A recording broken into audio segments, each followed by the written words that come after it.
Assim, ainda bem que estava no preâmbulo ainda do curso, né? Não está o curso em si. Tá só na sessão Remember. Lembrando que essas aulas todas vão ser gravadas, vão estar disponíveis no ambiente DAD, então quem faltou vai poder rever essas aulas, a gente vai botar lá no grupo do WhatsApp também, com o endereço tudo direitinho para vocês, tá? Então, eu estava dizendo, quem tem persistência e prudência, naturalmente sustenta um comportamento organizado. É dele, é fácil, sem esforço. E estava dizendo que eu tive um aluno em Criciúma, uma cidade aqui de Santa Catarina, e ele está fazendo o GP1, que é o curso que vocês fizeram comigo ano passado. Aí ele dizendo assim, Márcio, eu sou assim, e ele tinha persistência e prudência. Ele era um tipo 1, da persistência raiva, lembra? E tinha a lei da persistência e prudência, que são os dois elementos que sustentam ordem. Aí ele diz assim, Márcio, eu sou assim porque lá em casa a minha mãe me exigia muito. Foi sempre muito severa comigo. Mas já os meus dois irmãos, que são mais novos que eu, ela deu mole. Aí, ó, tudo vagabundo, entende? Não quer nada com nada na vida, entende? E ele estava conferindo o ato dele ser organizado, esforçado, com a educação que ele teve. Aí eu perguntei para ele, vem cá, qual é a diferença de idade do teu irmão, você para o teu irmão, o mais novo que você? Há 1 ano e 10 meses de diferença. E o outro? A outra tem 2 anos e meio. Cara, muito pouco provável que a educação que a tua mãe te deu seja tão diferente da educação que deu para os dois irmãos. A diferença de idade é muito pequena, entende? O contexto era muito pequeno. Quando um estava com 3, outro estava com 4. Tá entendendo? Não é tão diferente. Então, como é que aconteceu? Aconteceu que você assimilou isso mais porque tu tens recurso para assimilar isso. Quem tem persistência e prudência como recurso nato, assimila a ordem facinho, facinho. Já teu irmão, teus dois irmãos, não têm essas competências emocionais. Tem outras competências emocionais, como curiosidade, que dá habilidade de improvisar, como sentimento de capacidade, que lida com autoestima, o ímpeto, que lhe dá desafio, né, gosto por desafio. Diferentes recursos sustentam diferentes comportamentos, certo? E aí ele foi percebendo quanto ele julgava os irmãos e até a mãe por conta do comportamento deles, né? Entender que os outros são diferentes, não por questão de má vontade, não que não tenha gente com má vontade, tá? Tem gente que só nascendo de novo, não tem jeito, né? O cara, nessa não, ele não se acerta mais. Mas não é a maioria, gente. O que acontece na maior parte dos casos é que diferentes competências emocionais vão sustentar diferentes comportamentos. Em outras palavras, o que eu estou dizendo é que as soluções que nós temos para o dia a dia são diferentes. O Valmir tem um conjunto de recursos e vai facilitar um conjunto de soluções no dia a dia. Já o Matheus tem um outro conjunto de recursos que vai facilitar um outro tipo de solução. Faz sentido? Então, o entendimento disso em si, se a gente cai essa ficha, a gente começa a perceber que a gente não está só um gato no lebre.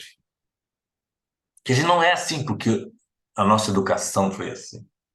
Para ter uma ideia, gente, então vamos falar sobre isso agora. Nós vamos falar formação do tipo, primeiro ano de vida. Isso vai ser muito útil para a gente ter mais compaixão para os outros. Vamos ver que a nossa educação é importante, foi importante, mas ela não é mais relevante, certo? Vocês já ouviram aquela historinha chamada tábula rasa? Teoria da tábula rasa? Já ouviram falar?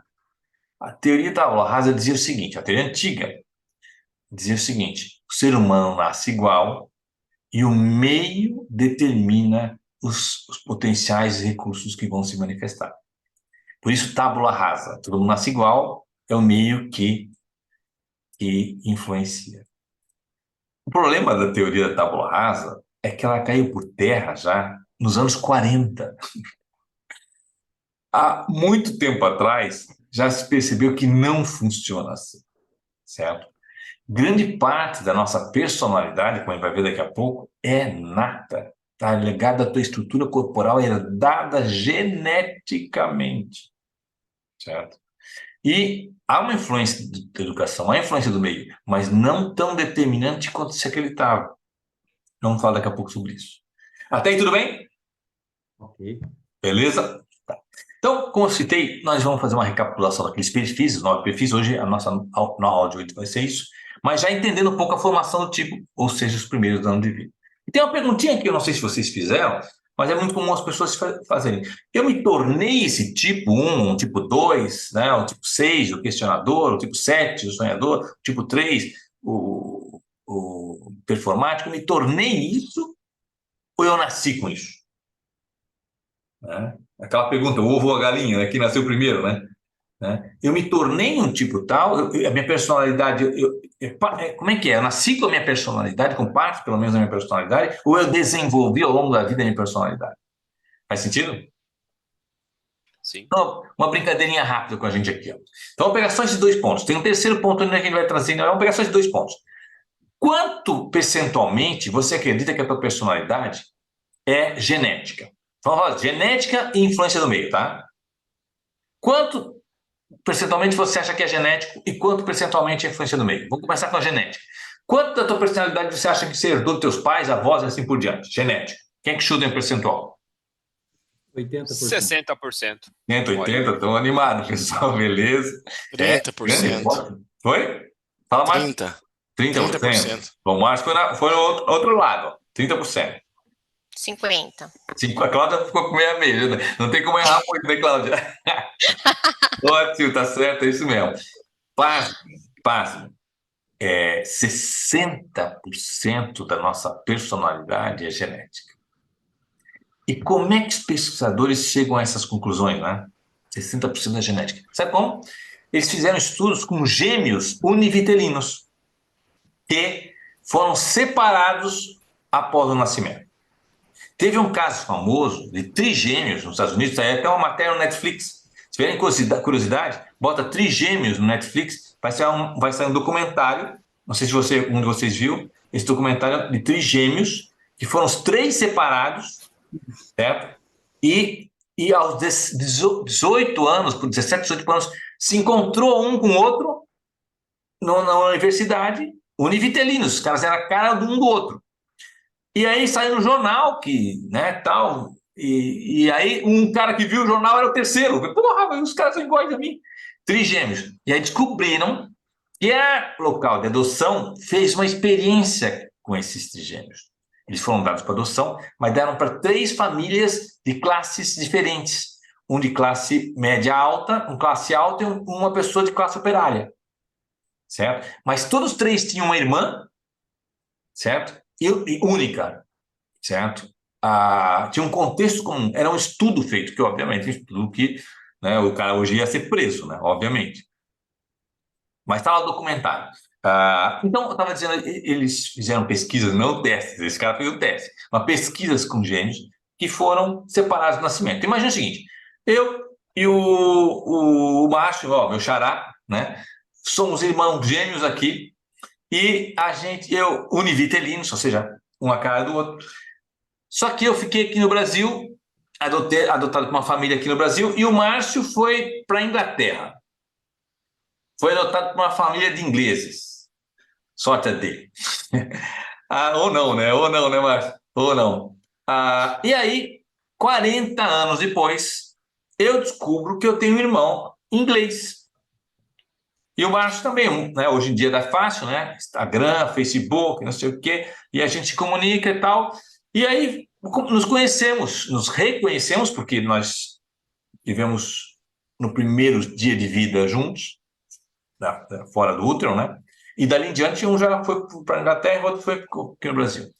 E aí vai ver, eu e o meu irmão Márcio, que mora em Londres, temos mais traços em comuns do que os meus irmãos aqui, da minha família que me adotou, e dos irmãos dele lá, locais, da família que adotou ele lá.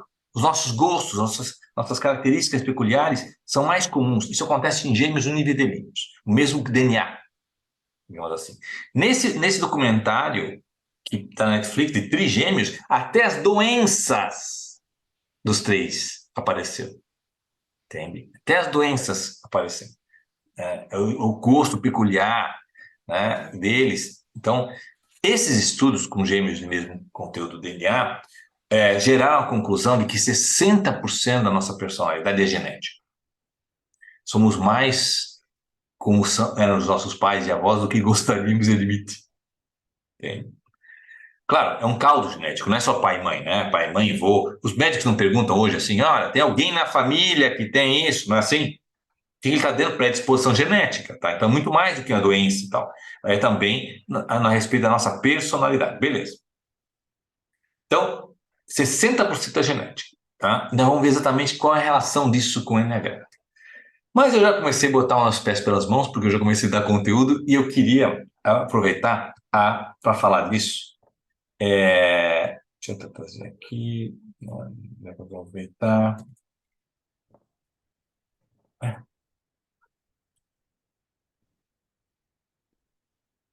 Deixa eu fazer um preâmbulo, tá?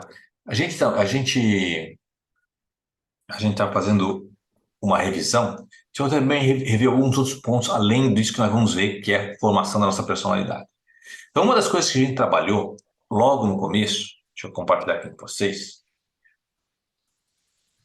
né, foi um mapa que eu desenvolvi, esse é um dos mapas que eu desenvolvi, chamado Janelas da Consciência, que são o quê? Estruturas neurais, que nos permitem perceber a realidade de pontos de vista específicos. Eu chamei de janela, porque uma janela, metaforicamente, dá um ponto de vista. Lembram? Foi a primeira coisa que a gente viu no curso.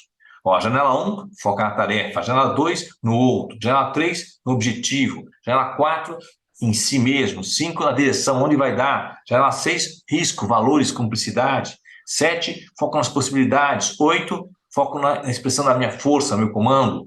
Janela 9, ponto comum entre as partes. Essas janelas não são outra coisa senão estruturas neurais, redes neurais, literalmente redes neurais que, enquanto ativas, produzem uma percepção da realidade. Literalmente, isso aqui é uma rede neural, né? Metaforicamente aqui, na verdade, é um programa de computador aqui que emula como seria uma rede neural. Então, metaforicamente, essas são estruturas neurais. Nós todos temos as 9? Sim. Nós temos as 9 janelas, as 9 estruturas neurais.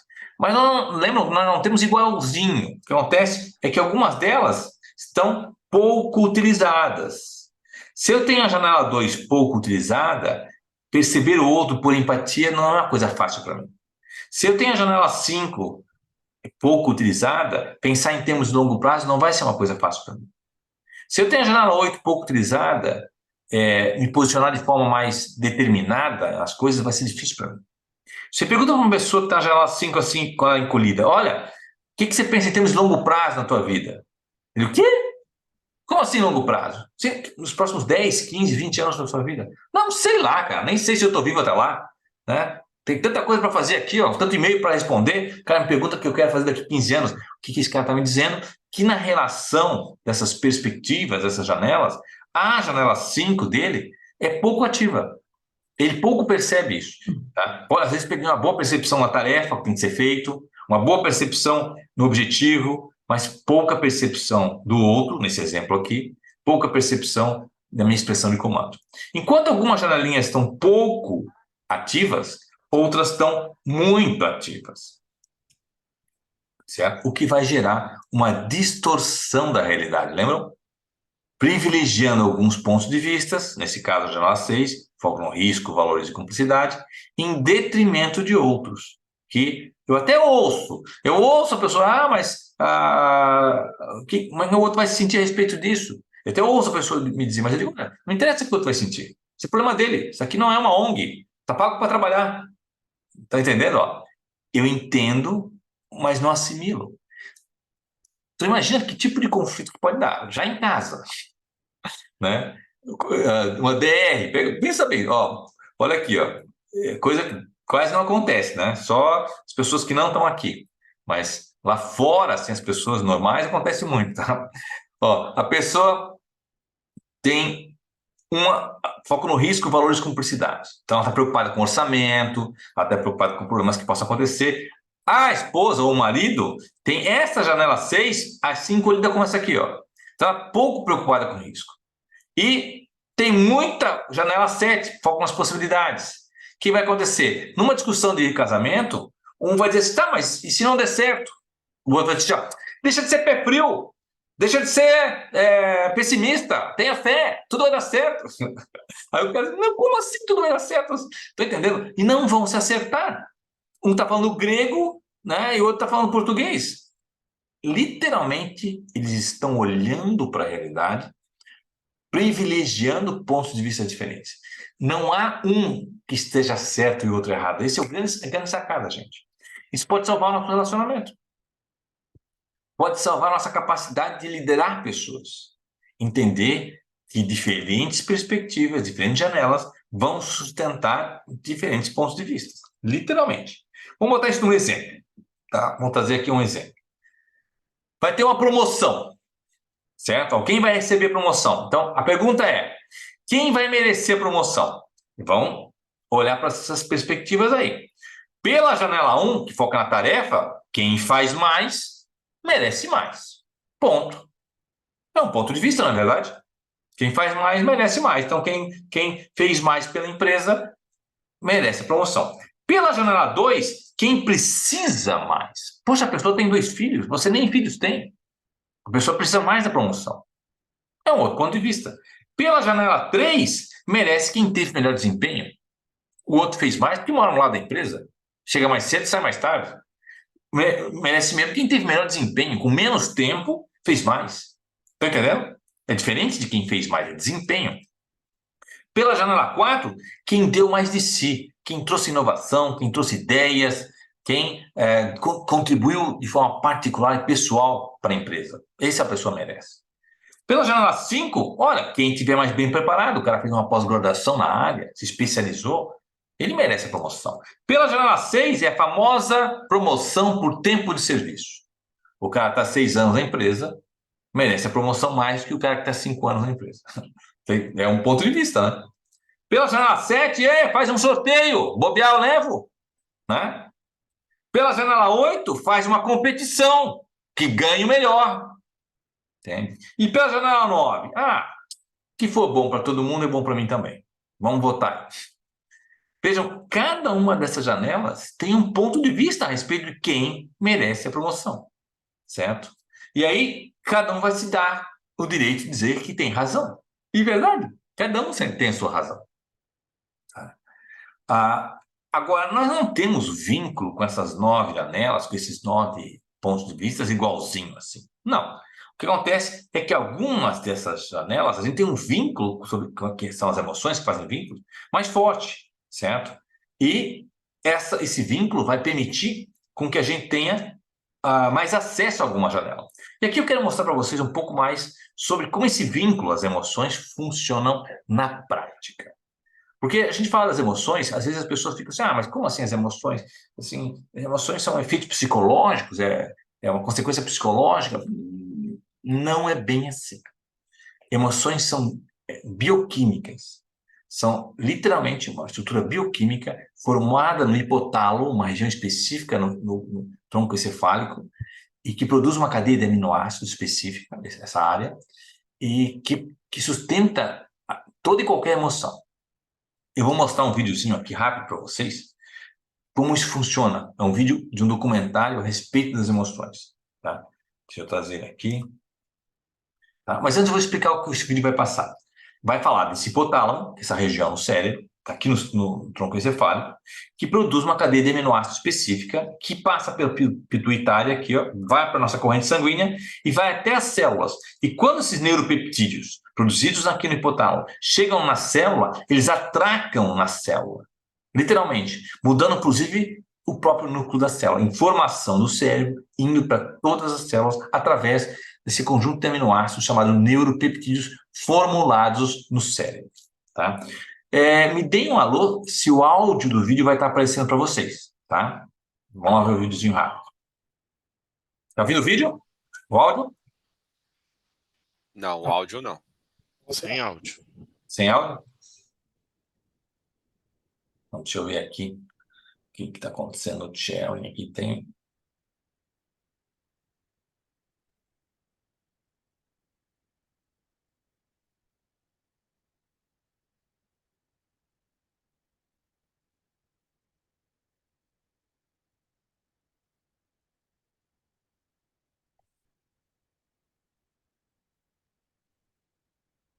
Isso quer dizer que as emoções são boas ou são ruins? Bom, as emoções são projetadas de forma a reforçar quimicamente algo na memória de longo prazo.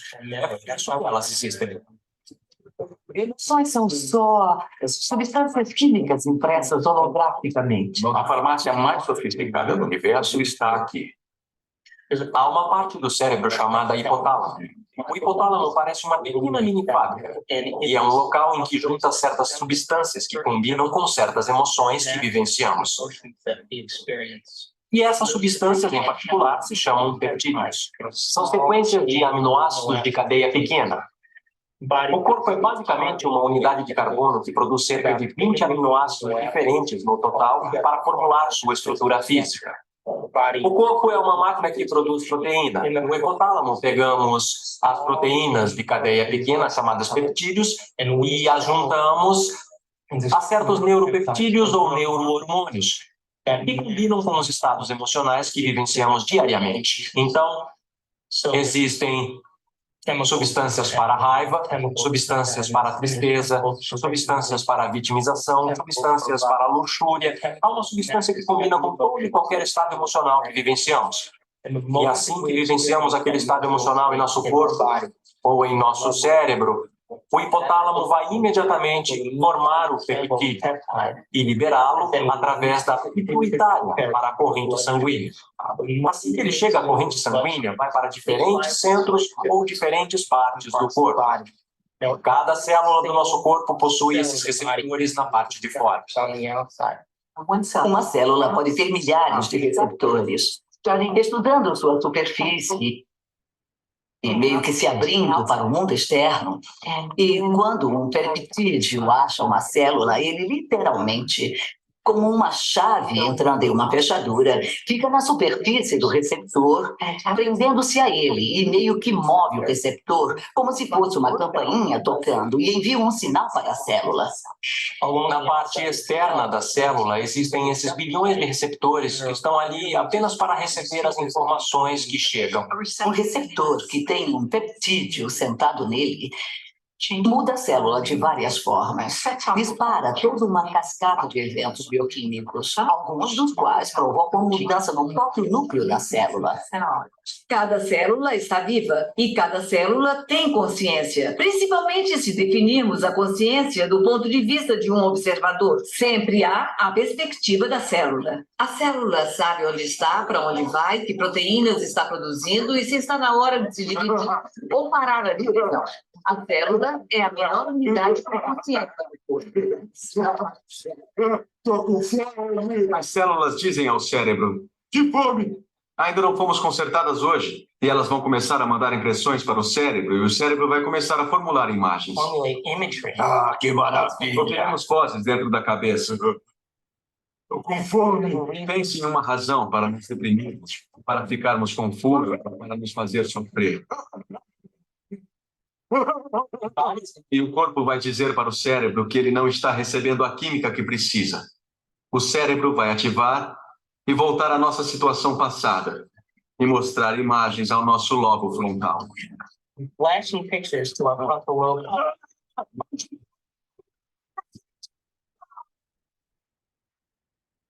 Eu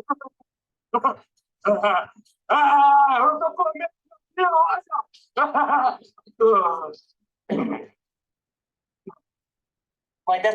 Minha definição de um vício é muito simples. É uma coisa que você não consegue parar. Quando há necessidade bioquímica das células, criamos situações que vão ao encontro das nossas necessidades.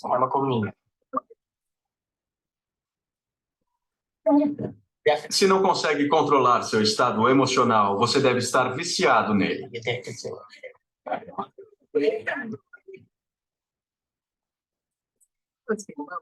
Desejam dividir suas necessidades emocionais, sentimentos, o que quer que seja. Se forem sexuais, se fazem vítima. Coitado de mim. Se forem poderosos, precisam de alguém para controlá-las ou se sentir no controle.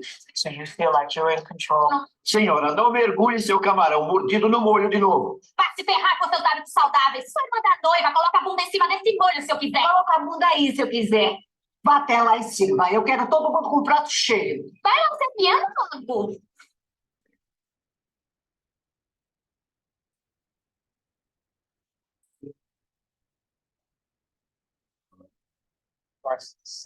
Tudo começa na célula. E quem dá as ordens para as células? As ordens vêm das redes neurais do nosso cérebro, que é baseada nas experiências e nas informações que mandamos para lá. E usamos uma certa caixa de soluções para a nossa vida. Isso faz a química agir. Para mudar a química, teríamos que mudar a rede neural, o que quer dizer que teríamos que mudar nossa identidade, mudar o nosso comportamento, ou mudar o jeito como interagimos com o nosso ambiente. E todas as vezes que somos a mesma pessoa e continuamos vivenciando o mesmo comportamento, tudo o que estamos fazendo é reforçar nossa identidade para nós mesmos. Interessante, né? Esse é um neurocientista chamado Joe Dispenza. Interessante que ele fala de uma caixinha de soluções. No livro dele ele fala disso. Ó. As pessoas, quando chegam a uma certa idade, e não é tarde, 16, 17 anos, já construíram uma caixinha de soluções. E tudo que eles percebem é a partir dessa caixa de soluções. Muito parecido com o que a gente viu no tipo do Eneagrama, né? O tipo 1, a tendência a ser assim. O tipo 2, uma tendência a ser assim. Esse programinha, certo? E, como ele mesmo disse, né? Se você não consegue administrar suas emoções, é bem provável que esteja viciado nelas. E é exatamente o que a gente viu no módulo 1. As emoções que possam gerar vício emocional, né? No tipo 1, o vício emocional da raiva. No tipo 2, o vício emocional do orgulho. No tipo 3, o vício emocional da vaidade e assim por diante. Então, eu trouxe esse vídeo para a gente entender que emoções não são um efeito psicológico. A gente fala, você tem que aprender a lidar com outras emoções. Não é bem assim. O que acontece com as emoções é que elas são produzidas no cérebro, né, como a gente viu, vão para a corrente sanguínea, e uma vez que estão na corrente sanguínea, é como diz o gaúcho, foi o boi com a corda. Entende?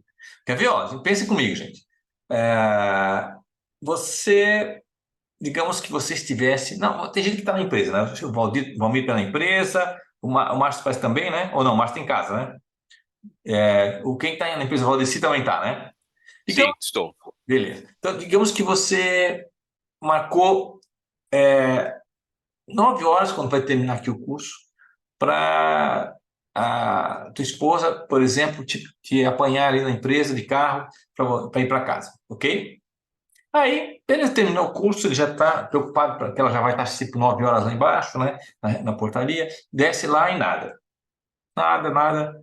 Aí, o que ele faz? Né? E ouve aquela mensagem. Esse telefone está fora de área ou temporariamente desligado. Nos próximos 10 minutos, o Valdeci faz um efeito fenomenal. Ele consegue ligar 229 vezes para esse mesmo telefone e escutar o começo dessa gravação. Descagem rápida, né? Exatamente, com descagem rápida ainda, né? Aí, passaram-se já 30 minutos. O Valdeci está lá, 9h30 já. Ele já entrou num estado emocional. Ela não é? E aí chega a esposa dele, e ela teve um problema que furaram 2 pneus. O que ela tinha de bateria no celular foi para conseguir ligar para o seguro, que conseguiu trazer o carro para vir ali buscar e levar para consertar os pneus. E fez tudo isso no tempo recorde. Em 30 minutos estava com isso tudo pronto. Mesmo assim, o Valdeci vai dizer, mas custava ter me ligado? Ela não é? Com certeza. Talvez só no dia seguinte ou no outro ainda, que a fichinha vai cair. Putz, acho que eu peguei pesado. Nem eu teria resolvido tão rápido aquela situação.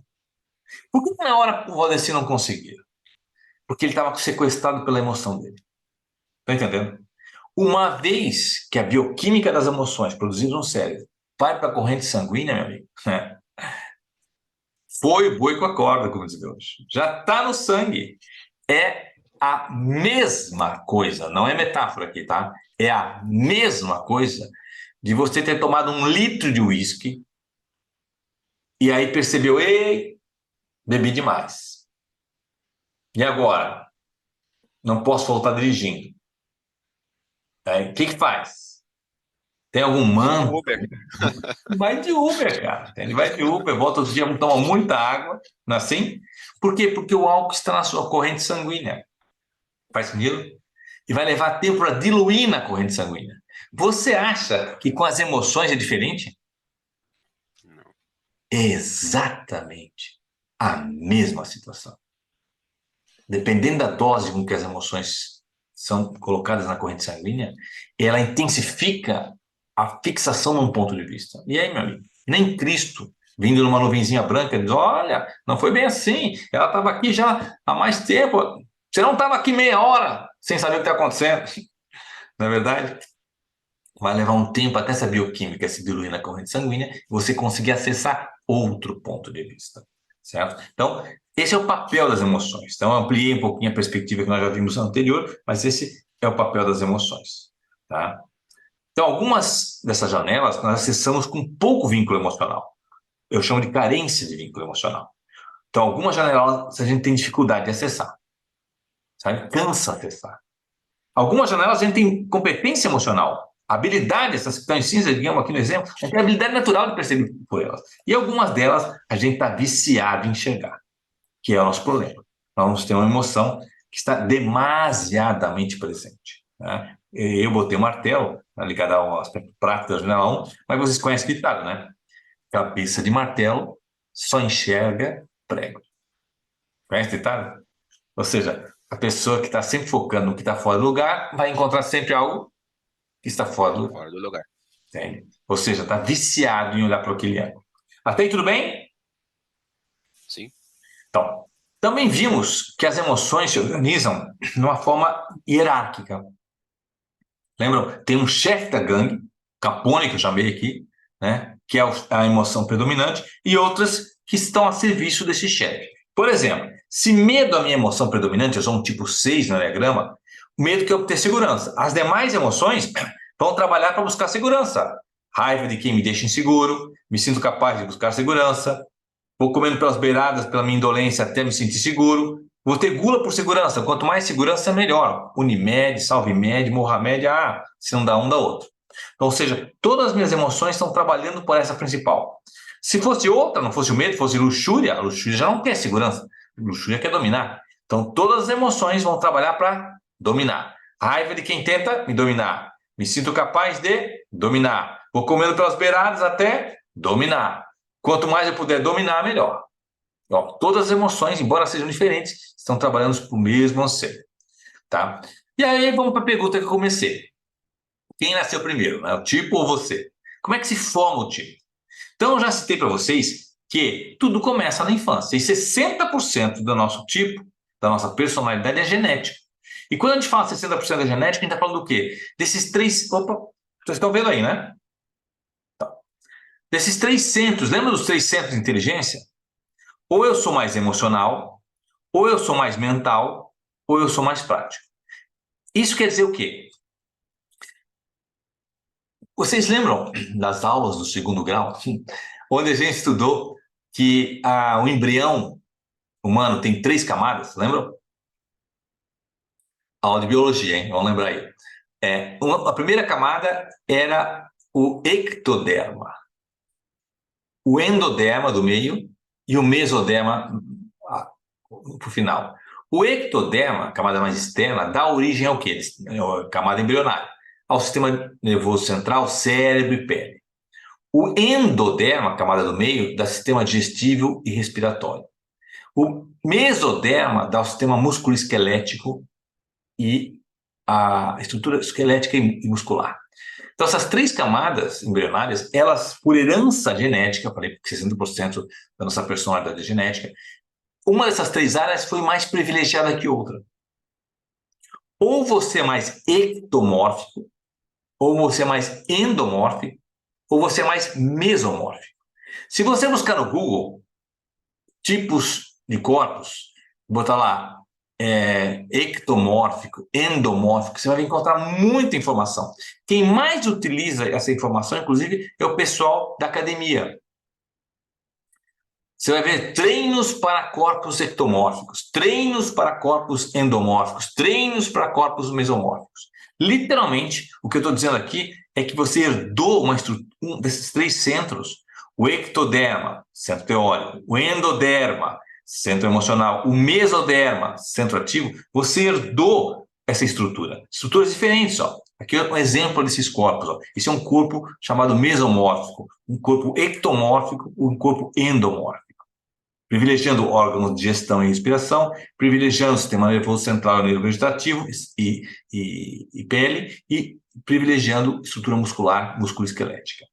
Então, quando eu falo 60% da genético, é a tua estrutura corporal herdada geneticamente. Beleza. Vamos para os outros 40%. Até aí tudo bem? 20% dos 40% restantes, gente, é influência do meio. Aí vem aquilo que a gente falava antes. O principal meio é o lar. Como foi a relação dos primeiros 6 anos com o papai e mamãe e com os irmãos? Claro que esse é o principal elemento, certo? Principalmente os primeiros anos de vida, os primeiros 3 anos de vida. Vai até o 6º ano, 6º, 7º ano. Mas os primeiros 3 anos são fundamentais. E olha que interessante. Nós não temos memória desses 3 anos. Ah, Márcio, mas eu lembro de coisa que aconteceu com 2 anos. Você imagina. Alguém te contou essa história e você construiu essa imaginação. Por que eu estou dizendo que a gente não tem memória antes dos 3 anos? Porque a área do cérebro que está em construção até os 21 anos de idade, o cérebro está em construção, tá? Só que no começo é muito maior. Quem já tem filhos aí, já lembra que o bebê, quando nasce, ele nasce com a moleira mole, não é assim? A caixa craniana vai se fechar ainda. O cérebro está se construindo. Para ter uma ideia, nos primeiros 15 dias de vida do bebê, o som e o vídeo, né, visão e audição estão juntas. Sabe o que quer dizer isso? As imagens se mexem. É muito louco para a gente pensar isso, né? Como assim? As áreas do cérebro não estão divididas ainda. O som e o vídeo estão juntos. As imagens mexem com o som. Depois dos 15 dias, essas áreas começam a ser mielinizadas.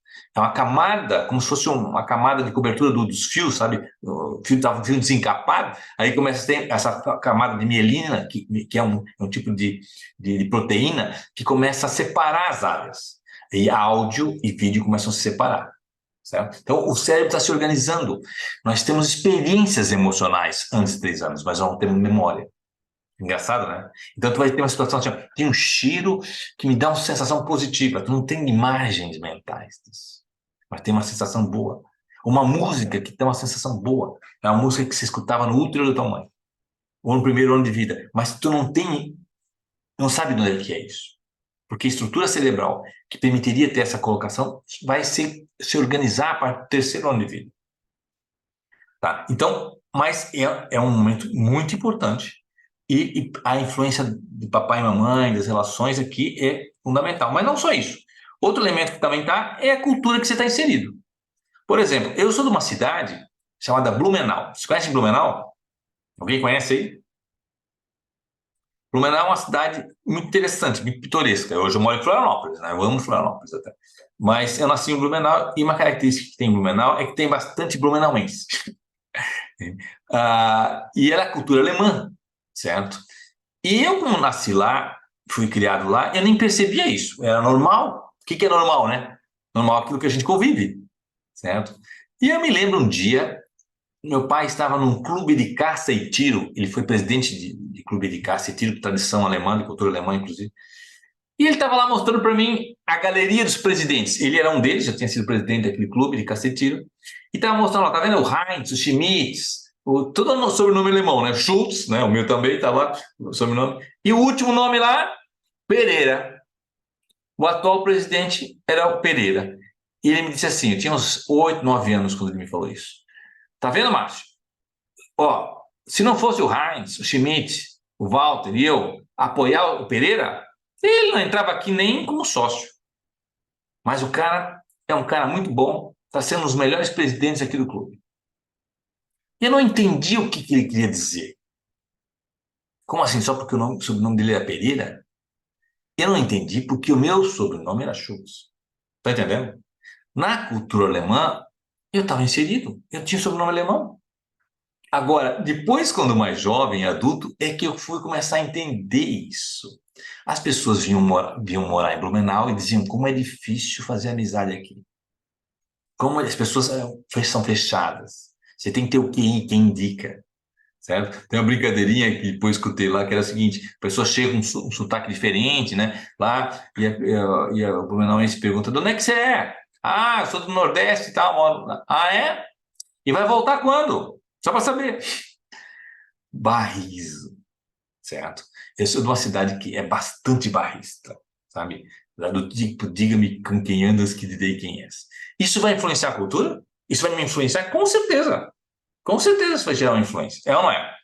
Não tão forte, obviamente, quanto foi o lar é principal, mas sim, a tua educação formal. O que você estudou no colégio nos primeiros 6 anos? Entende? Tua educação, tudo isso vai ser meio, influência do meio, mas é 20%. E aqui nesse período, dos primeiros 3 anos principalmente, tá? São 6, mas vamos pegar os primeiros 3 são principais. São 3 situações, 3 dores, vamos colocar assim, ó. Vou apresentar para vocês 3 dores, influência do meio, que vão desencadear como um gatilho um mecanismo de defesa. Lembram que no módulo 1 eu falei que o tipo do Eneagrama não era outra coisa senão a formação do mecanismo de defesa infantil? Então vamos ver exatamente a formação desse mecanismo de defesa infantil. Lá, nos primeiros 3 anos de vida, 3 dores básicas que possam ter se manifestado. A primeira delas é não poder confiar nesse ambiente. Nós vamos chamar isso de traição. Como é que um bebê, 3 anos, vai sentir traição? Vocês já viram assim bebês que cai uma agulha no chão e ele já está acordando?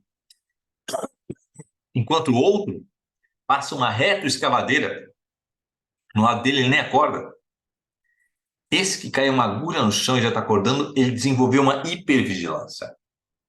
Como se tivesse que se organizar a toda hora na vida. No adulto, vai gerar o quê? Uma atitude controladora. Quem vai? Como é que vai fazer? Sabe? A atitude de eu não consigo confiar cegamente. Porque a dor infantil, primeiros 3 anos de vida, é que não dá para confiar. Nós vamos ver mecanismos de defesa que são despertados a partir disso. Essa é a primeira dor. A segunda dor, gente, se tiver qualquer dúvida, ou bota no chat ou abre o microfone e pergunta, tá? É para interagir mesmo. A segunda dor é possível, né? A primeira é traição. A segunda dor possível é o sentimento de perda e abandono. O que é o sentimento de perda e abandono? Eu tive alunos que me disseram, Márcio, eu nasci e minha mãe passou mal no parto. Ela ficou 3 meses no hospital. E eu fiquei com a minha avó nesses 3 meses. O indivíduo nasceu. Entendam, gente, quando o bebê nasce, ele é simbiótico com a mãe. Ele estava dentro da mãe. Por que hoje o parto humanizado, o bebê nasce e bota no colo da mãe? Porque ele tem que continuar escutando o batimento cardíaco da mãe. Certo? E depois eles vão cortar o cordão umbilical e as coisas vão com mais calma hoje em dia, que é o chamado parto humanizado. Agora, tu imagina o indivíduo nasce, corta um cordão umbilical e ele é tirado dali e esse aluno diz, olha, Márcio, 3 meses minha mãe passou no hospital, depois ela voltou para casa e ficou mais 3 meses de cama, eu só fui retornar ao colo da minha mãe 6 meses depois. Entende que aquilo que seria naturalmente um processo de simbiose que vai se separando, que é o período todo da amamentação, que leva em torno de 9 meses, foi rapidamente, bruscamente rompido. Então, eu tive que lidar com uma coisa que não tinha estrutura para lidar. Então, eu desenvolvi precocemente estrutura. E esse gatilho de desenvolver é o que nós estamos chamando aqui de perda e abandono. O adulto que tem essa sensação vai desenvolver um mecanismo de defesa contra a perda e abandono. Então, é uma atitude assim, não vou me colocar em situação em que eu fique refém do outro. Não é porque eu não confio, é porque eu não quero ficar refém do outro. É diferente. E a terceira dor, possível dor, nesse mesmo período, que a gente está falando dos 3 anos, que a influência do meio ainda é 20%, é o sentimento de não se sentir-se importante. Ou porque nasceu irmãozinho mais novo, ou porque a relação de papai e mamãe estava ruim, e o foco estava na relação, entende? Em algum momento o bebê não sentiu-se importante. É muito comum essa dor nesse período de amamentação em que a mãe amamenta, mas ela não quer amamentar. Uma, porque dói, ela tem problemas na amamentação, outra porque ela quer voltar à atividade profissional, ela não se identifica muito com o papel da mãe, ela se identificava mais com o papel de profissional. Então, ela vê aquilo, tipo assim, vamos logo concluir isso, sabe? E o período da amamentação é o período da simbiose. O indivíduo parece que se sente rejeitado, a sensação de que não tem valor. Essa sensação é pano de fundo. E para essa sensação, que eu não tenho estrutura para lidar, eu comecei a desenvolver um mecanismo de defesa. Até aí tudo bem? Então, vamos agora botar no meus bois. Eu falei de 3 dores. Não poder confiar no ambiente, traição. O sentimento de perda e abandono desse ambiente, então, a sensação de que vai me ser tirado. E o sentimento de invalidação de não ser importante. Então, agora, vamos juntar essas 2 coisas. Não falei para vocês 60% da genética? Então, com essa genética, como é que eu acabei lidando com a minha dor da traição? Como é que eu acabei lidando com o sentimento de perda e abandono? Como é que eu acabei lidando com o sentimento de não ser importante? Então, vou pegar o primeiro exemplo. Vamos pegar um ativo. Olha o exemplo. O ativo são 8, lembra? 9 e 1. Estão aqui em cima. Os tipos que têm predominância do centro ativo. Tipo 8, tipo 9, tipo 1. Tá? Então, a minha estrutura corporal privilegiou o quê? Órgãos ligados à musculatura e estrutura óssea. De ação. São os ativos. Centro predominante, centro ativo. Um ativo que sofreu a dor da traição vai desenvolver um mecanismo de defesa que a gente chamou de tipo 1 no Eneagrama, lembra? E qual é a máxima do tipo 1? Se quiser bem feito, faça você mesmo. Vamos analisar essa da frase. Só você sabe fazer? O resto é tudo retardado? Mas há uma sensação de pano de fundo. Se deixar solto, a pessoa não vai fazer direito. Entende? Eu sabia que a pessoa não ia fazer direito. Então, o que acontece? O tipo 1 desencadeia com esse mecanismo de defesa, né, essa sensação de que do céu cai chuva. O que eu vou, na minha vida, conquistar, eu que tenho que correr atrás. Sabe? Ah, não tenha fé que tudo vai dar certo. Deixa a vida rolar. Não tem isso. Eu não confio que a vida vai rolar. Por conta da dor da traição, eu confio em botar a mão na massa. Foram crianças, os tipos 1, lembram? Que tiravam uma nota baixa, 9,5. Nota 9,5 é baixa, imagina, né? E aí ficavam fulos da vida. Se cobravam muito, se exigiam muito. Ninguém cobrava deles. Eles se cobravam muito. Porque há uma ânsia de controlar o ambiente a partir da ação. Nós vimos exatamente essa ânsia de controlar o ambiente a partir da ação no tipo 1. Então, revendo um pouquinho o que a gente viu no tipo 1, no curso passado. A janela 1 era foco na tarefa, no senso prático. O tipo 1 tem, naturalmente, a competência emocional da persistência, está ligada a esforço e tenacidade. É a competência emocional que dá a esse indivíduo uma atitude determinada, responsável e prática. É deles mesmo. É do tipo 1. Atributo do cavaleiro, lembram? Do cavaleiro e do cavalo? Agora, quando essa competência emocional está em excesso, esse mecanismo de defesa está muito ativo, a persistência se transforma em raiva, em indignação. E aí temos o cri-cri, que está vendo pelo em ovo. Uma pessoa que está intransigente, tensa e muito exigente. O cavalo agora sequestrou a consciência. O anseio é de corrigir o que está errado. Que é exatamente o que a gente viu aqui desse desencadear desse mecanismo de defesa. Beleza? Tem alguém que se identificou com o tipo 1 aqui?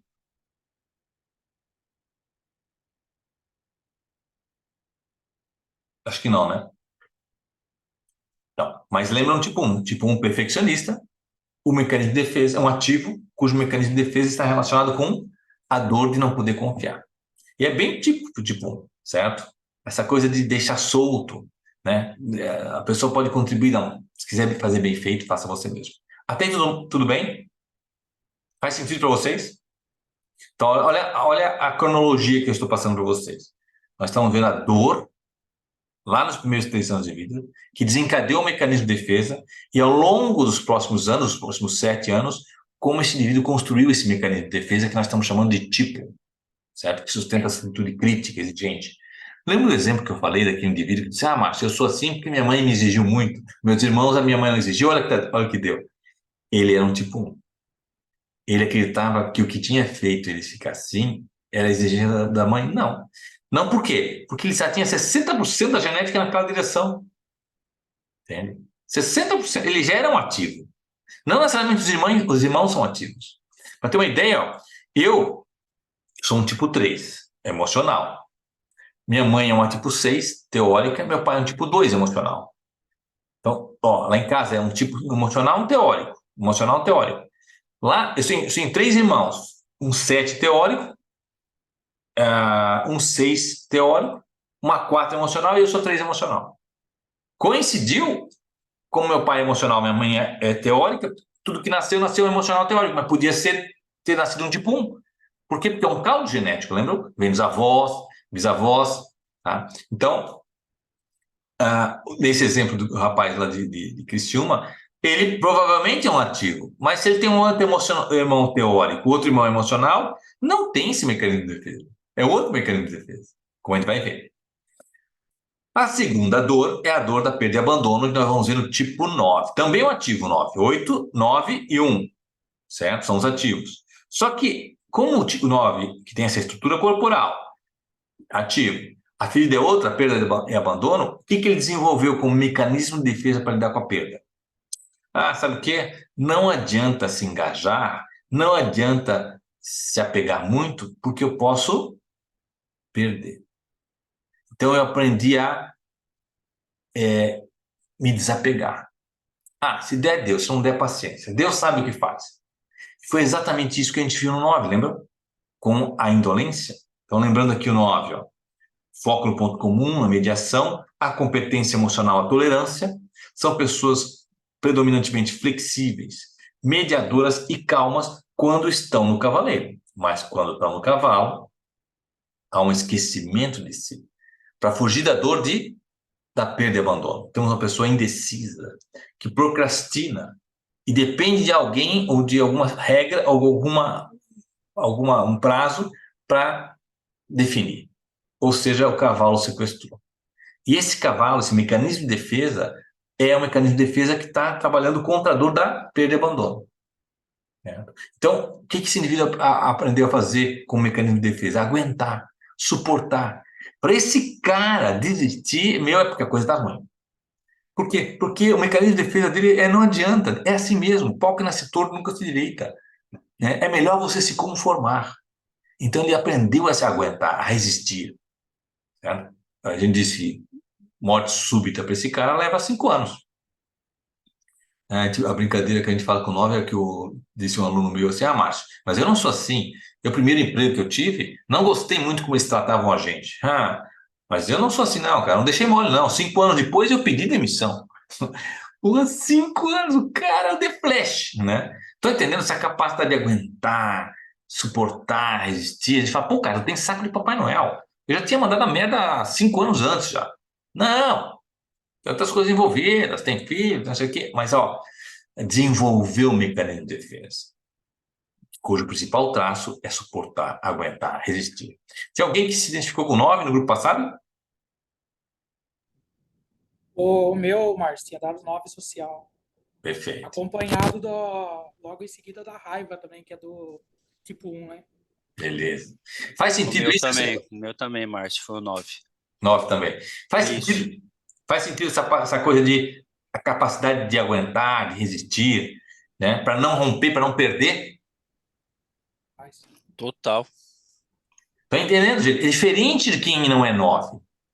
Quem não é 9, às vezes por pouca coisa chuta o pau da barraca. Agora, quem é 9, chutar o pau da barraca é porque todo mundo já tinha chutado o pau da barraca antes. O último a chutar o pau da barraca vai ser o 9. Por quê? Porque o mecanismo de defesa dele é para suportar a perda. E para aguentar a perda. Até um relacionamento ruim eu fico. Certo? Anos. Aí quando a pessoa se separa, 9, alguém diz, meu Deus, até que enfim, cara. Há 10 anos eu venho te dizendo isso. Pois é. 10 anos demorou para o cara se separar. De um relacionamento tóxico. Não estou falando qualquer coisa, é um relacionamento tóxico. Entende? Então, se for normal, mesmo, o 9 é o cara que não, imagina. E vai encontrar outra pessoa, é a mesma coisa. Né? Tudo a mesma coisa. Se tem um problema aqui, vou resolver o que eu tenho, né? Porque as pessoas lá têm outro problema também, cada um tem o seu problema, então eu vou ficar comigo que eu já conheço. Entende? E eu aprendi a resistir, a aguentar, tolerar. Beleza? Vamos para o último da tríade, né, dos ativos, que é o 8. O 8, o sentimento, a dor que desenvolveu o mecanismo de defesa, é a dor de não sentir-se importante. É um ativo, olha, o ativo do 1, a dor é a traição. O ativo do 9, a dor é a perda e abandono. Mesma estrutura corporal, o ativo. E o ativo 8, o sentimento de não ser importante. Essa é a dor. Qual é o mecanismo que ele vai criar? O que é meu, eu vou tomar. E aí nós temos o tipo 8, que a gente viu ali. Foco no comando, da expressão da minha força, do meu poder, gosto por desafios, e temos uma pessoa objetiva, assertiva e realizadora. Por que tanta realização? Para conferir valor, importância pessoal. Eles não entram em negócio que com 49%, tem que ter 51%. Por quê? Para ter o devido valor, importância pessoal. Quando está no excesso, vira luxúria. Aí temos uma pessoa autoritária, intimidadora e insensível. Vai ser do meu jeito ou não vai ser de jeito nenhum. E tudo isso é por quê? Porque no fundo ele não se sentiu importante. Quer matar um tipo 8? Quer ver isso funcionando na prática? Não sugiro isso porque, como diz o ditado, respeito é bom e conserva os dentes. Mas dê as costas para um tipo 8. O tipo 8 está falando contigo, faz de conta que você... sabe? E dá as costas quando ele está falando. Cara, para ele te jogar uma coisa nas costas, o copo que ele tiver na mão, que é 2 palitos. Porque vai bater na dor dele. Conta um tipo 1 se você mentir. Se você mentiu para um tipo 1, morreu. Isso é para todo mundo? Não. Por 9, não. A pessoa estava muito envolvida, entendo. Ela não conseguia outra solução. A dor principal do 9 não é a traição, é a perda e abandono. Então, se a pessoa ameaça ir embora, então eu estou indo embora, isso dói. É outra dor. Entende? E a dor do 8 é o sentimento de não ser importante. A pessoa não dá o devido valor. Por isso ele desenvolveu um mecanismo de defesa de sempre ter valor. Sempre ser eu que mando, eu que sou o dono da bola. Está viciado para sustentar essa dor de não ser importante. Por que eu estou trazendo isso aqui, gente? Estão percebendo que todos esses perfis que eu mostrei aqui, 1, 9, 8, estão fugindo de dor? Há uma dor, a dor da traição, de não poder confiar no ambiente, a dor do 9, do perda do abandono, e a dor do sentimento. Quando a gente começa a entender isso do outro, é mais fácil ter compaixão. Não é à toa. Ele é um grosseirão. Não é à toa. Ele é um grosseirão porque ele está fugindo da dor de não ser importante. E ele desenvolveu um mecanismo de defesa que é se tornar importante na marca. Porque ele tem estrutura corporal para isso. É um ativo. Vamos continuar nessa pegada, só que agora vamos trazer um emocional. Certo? Estrutura corporal, né? Emocional. As mesmas dores. Só que o mecanismo de defesa é outro porque o material de construção do mecanismo de defesa mudou. Na anterior, um ativo. Material de construção do mecanismo de defesa, músculo esquelético. Aqui não. É gestão e respiração. É outra estrutura. Então, vamos começar com a dor da traição. Nós vamos ter um tipo 2, que é um emocional. Lembra? É o primeiro emocional. Foi o primeiro que a gente viu, inclusive. Só serei amado se eu fizer algo. Não confio, dor da traição, que eu vou ser amado sendo quem eu sou. Então, o tipo 2 desenvolveu um mecanismo de defesa onde ele tem que dar muito para receber pouco. Por isso o nome prestativo. Sabe? Ele é demais solícito para garantir aprovação pessoal. Então, nós vimos isso exatamente nesse resumo aqui do tipo 2, que é um emocional, cuja competência emocional é o sentir-se capaz. Temos uma pessoa carismática, disposta e envolvente, atributo do cavaleiro, mas quando está em excesso vira orgulho. E eu começo a achar que eu sou a última bolacha do pacote. Ou seja, o que seria do outro sem mim? Me torno teimoso, inconsequente e manipulador. Tudo isso para o quê? Para garantir que eu vá ser amado. Só seria amado se eu fizer algo. Eu tenho uma esposa 2, né? Minha esposa tipo 2. Ela conta que na infância ela saía com a lancheirinha dela para ir para o colégio, né? E chegava lá no colégio, o que ela fazia? Distribuía os lanchinhos dela para os amiguinhos. Entende? Mas isso é uma atitude simples. É como se eu tivesse, entre aspas, comprando amor, comprando afeto. Tá entendendo? A partir do que eu faço. Então, eu tenho que fazer algo para a pessoa, para ela gostar de mim. Para estar indo igual para igual. Então, só que não vai estar igual para igual, porque eu sempre faço mais do que o outro faz. Porque eu não confio que eu vou ser amado sendo quem eu sou. Eu tenho que fazer algo para ser amado. Gente, olha que interessante. As pessoas vão nos amar, as pessoas vão fazer conexão com a gente pelo que a gente é, não pelo que a gente faz. Pessoas que fazem conexão com a gente pelo que a gente faz são interesseiras. É ou não é? Quem se conecta comigo só pelo que eu faço por ela é interesseiro, só está comigo por interesse. Porque eu pago a conta, porque eu dou carona, tá entendendo? Agora, vai fazer conexão comigo com as coisas boas e coisas ruins, meninas. Entende? Agora, se eu tiver que sempre ser o cara bonzinho da roda, olha o preço que eu vou pagar. E esse é exatamente o mecanismo de defesa. Nós chamamos de tipo 2. Porque vem de uma dor.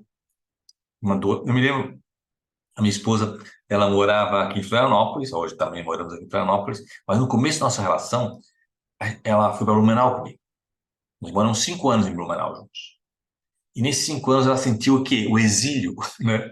Morando numa cidade de cultura alemã, ela sob o nome Machado, longe dos amigos, o vínculo para mim, para o tipo 2 é muito forte. E aí ela ficava ligando o tempo inteiro. Naquela época, a ligação Blumenau para Florianópolis era caro. Você lembra na época que ligação de celular era caro? Hoje não, né? Hoje está baratíssimo, mas era caro. E a conta de celular dela vinha alta. Eu falei, cara, eu dizia para ela, para de ligar para todo mundo e deixa eles ligarem. Faz essa experiência. Em vez de você ligar para todo mundo, deixa eles ligarem, deixa eles sentir falta de você. Quem disse que ela consegue? Tá entendendo? Ó, não confio que eu vou ser amado se eu não fizer algo para isso. Não é algo consciente, gente. Essa fala que eu falo dela não é uma fala crítica. É uma dor interna que vem lá da infância. Está entendendo? Não é fácil lidar com isso. Eu tenho que lidar de forma consciente. Por isso a gente tem que ter compaixão por essa dor. O segundo emocional é o emocional que tem a filha da perda e abandono, que é o tipo 4. Lembram? Tipo 4, da introversão e inveja. A dor é da perda. Pano de fundo é a perda. Né? E aí temos o quê? Uma sensação interna, como mecanismo de defesa, de que eu preciso encontrar aquilo que irá me completar. A sensação de que eu tenho que encontrar minha alma gêmea, que eu tenho que encontrar o emprego dos meus sonhos, eu tenho que encontrar aquilo que um dia que eu encontrar, aí sim, vai fazer todo sentido e significado para a minha vida. E nós vimos exatamente isso no tipo 4, cujo foco é em si, na sua identidade, a competência emocional é a introversão, o que dá a esse indivíduo uma atitude mais sensível, inspirada e humanizadora, atributos do cavaleiro, mas em excesso ele fica focado naquilo que falta, que não está lá, que tem que ser preenchido. Temos uma pessoa irônica, um crítico mordaz e queixoso, atributos do cavalo. Por quê? Porque ele está prisioneiro daquilo que falta. E quando ele encontrar, aí sim vai completar. Só que nunca vai encontrar. Porque é um plano de fundo emocional, não é algo específico. Então, eu me apaixonei. Aí estou na relação já há 5 anos, mas ela nem arruma a sua gaveta de meias direito, né? Não dá para conviver com uma pessoa dessa. Uma coisa pequena dessa, entende? Porque está faltando aquilo que está faltando nessa. Então, eu estou sempre na insatisfação. Foi exatamente o que a gente viu isso nesse mecanismo de defesa chamado tipo 4 no Eneagrama, lembram? A falta, a insatisfação e a emoção da inveja, que é o vício da comparação. Alguém de 2 e 4 aqui? Acho que não, né? Então, vamos para o último emocional, o tipo 3. O tipo 3, o mecanismo de defesa, tá? É contra a dor de não ser importante. Mesmo que o 8, só que aqui é um emocional. Então, qual é o mecanismo que o 3 desenvolveu? O que eu preciso fazer para ser importante? Então, o 3 aprendeu a perceber o que o Valmir faz e que deu certo, o que o Valdeci faz e deu certo, o que a Cláudia faz e deu certo. E eu começo a mimetizar isso. Para quê? Porque se deu certo para eles, também vai dar certo para mim. Porque eu preciso fazer algo para me tornar importante, relevante, da Ibope. Nós vimos que esse mecanismo de defesa está baseado em foco no seu objetivo e adequar. A adequação é a própria competência emocional. Ele está focado nos seus objetivos para conseguir ser valorizado. Flexível em relação aos meios e motivador, atributo do cavaleiro. Nós vimos que quando em excesso, o indivíduo está pegado a uma imagem de bem-sucedido, porque ela vai lhe conferir valor. E acaba tendo um comportamento dissimulado, impessoal e manipulador, atributos do cavalo. Por quê? Porque ele está fugindo dessa dor aqui, ó, de não ser importante. Então, eu vou fazer aquilo que dei ibope, certo? Não aquilo que eu quero. E eu há pouco conheci um indivíduo, né, na casa dos amigos, um cara que morou nos Estados Unidos há muito tempo e está voltando para o Brasil. E aí a gente estava conversando na casa desse meu amigo, em Rancho Queimado, aqui perto de Florianópolis, e eu perguntei, mas você trabalha com o quê? Ah, eu trabalho com uma coisa que eu odeio trabalhar. Ele trabalhava nos Estados Unidos, ele era vendedor de lanchas, né, de iates e tal. Até tinha uma boa qualidade de vida. Trabalho por causa do dinheiro, mas eu odeio o que eu faço, né?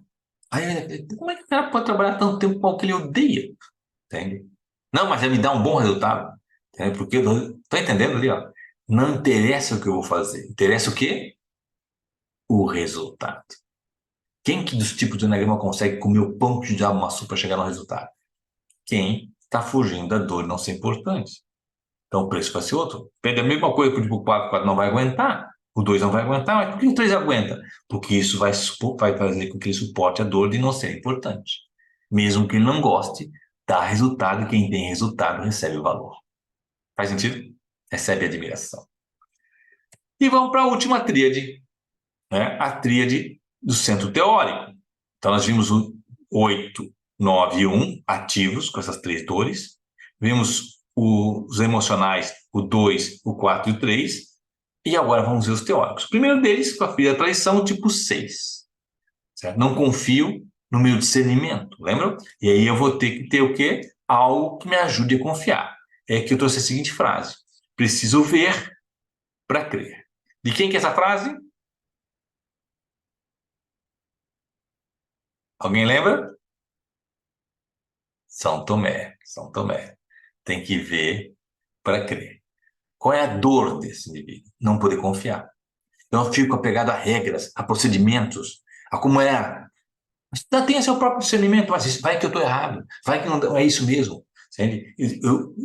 Como sou um teórico, sendo teórico do tipo de discernimento da análise, não confio na minha análise. Fico apegado a elementos externos que sejam confiáveis para que eu possa tomar minha decisão.